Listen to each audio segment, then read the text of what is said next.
আমাদের পটুয়াখালী মানুষ স্যারকে এমন ভালোবাসে যে আমাদের যারা বিরোধী নির্বাচন করছিল তারা বিভিন্ন প্রলোভন দিয়েছে, বিভিন্ন সহযোগিতা করেছে, কিন্তু আমাদের এলাকার মানুষ সেই প্রলোভনে ফাঁদে পা না দিয়ে স্যারের ভালোবাসায় অক্ষুণ্ণ রেখে বিপুল ভোটের মাধ্যমে আমরা বিজয় করেছি।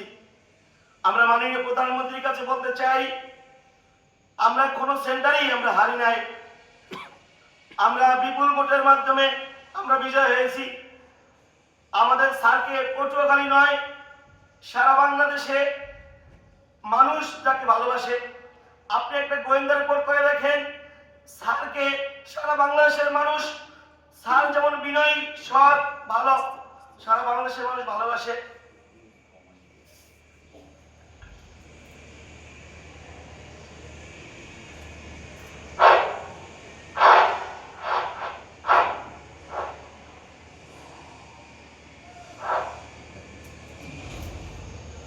আজকে আপনারা জানেন যে স্যারের বাড়ি, পটুয়াখালী বাড়ি একাধিকবার ভাঙচুর করা হয়েছে, স্যারের গাড়িতে একাধিকবার হামলা করা হয়েছে। এরপরে সাড়ে 800 বার উপরে এই বয়সে হাজিরা দিয়েছে। কোনোদিন আওয়ামী লীগের রক্তচক্ষু উপেক্ষা করে স্যারে কোনোদিন আপোষ করেন না, আওয়ামী লীগের সাথে আঘাত করেন নাই। তিনি রাজপথে প্রথম সারিতে নেতৃত্ব দিয়েছেন। আমরা রাজপথে ছিলাম। এই যে 28 অক্টোবর যখন আমি মিটিংয়ে গেলাম, আমার মোবাইলটা হারিয়ে গেল। আমার সাথে জাহাঙ্গীর মাস্টার, উনি গ্রেপ্তার হয়ে গেল।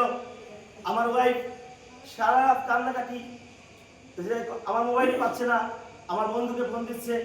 যখন জাহাঙ্গীর মাস্টারের নাম্বারে ফোন দিল তখন উনি গ্রেপ্তার। তখন তো আরো তাদের ভিতরে বেদনা বেড়ে গেল। এরপর আমি যখন রাত 1টার সময় বাসায় গেলাম, আমি তখন মৃত্যুর থেকে আমি ফিরে আসছিলাম।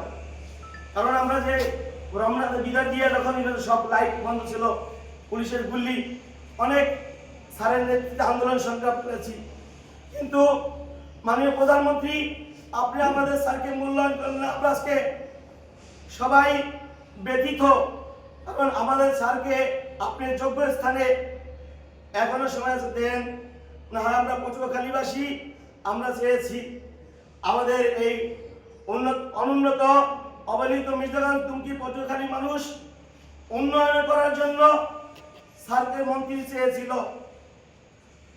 আমরা আমাদের স্যারকে যথাযথ মূল্যায়ন করবেন। আমরা চাই আবারও স্যারের সম্মানিত স্থানে যাবে।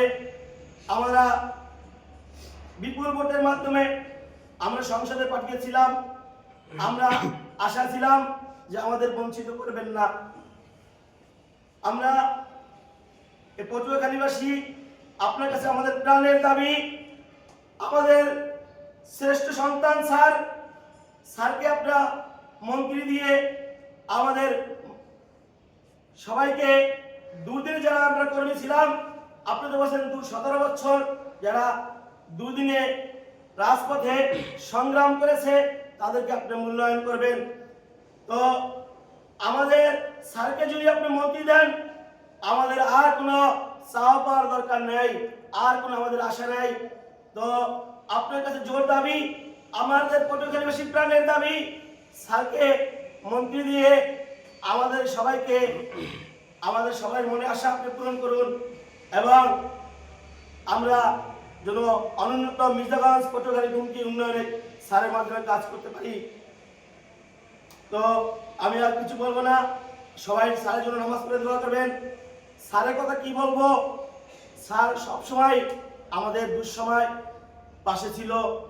যখন ফোন দিয়েছি, যখন সহযোগিতার কথা বলেছি, স্যার কোনদিন আমাদেরকে বিমুখ করে নাই। স্যার আমাদেরকে এমনই ভালোবাসেন যে পটুয়াখালী মির্জাগঞ্জ দুমকি তার পরিবারের মতোই দেখেন আমাদেরকে। তো স্যারের জন্য, স্যারের মতো মানুষ হয় না, তার স্যারের সততা, বিনয়ী